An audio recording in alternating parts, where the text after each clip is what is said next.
How to fix iPhone Ghost Touch. So the first thing that we can do is to force restart our device.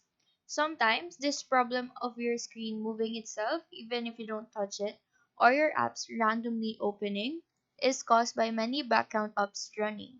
So forcing a restart will remove all of these and will refresh your iPhone.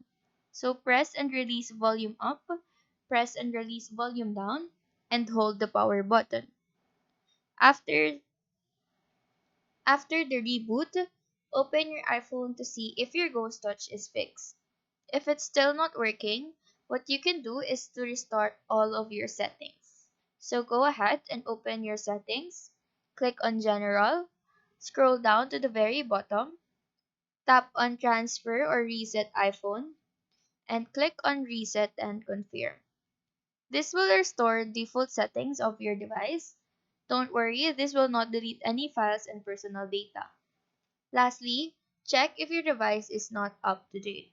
In Settings, go to General and Software Update and just go update if there's an update available.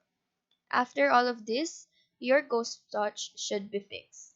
So that is all for this tutorial.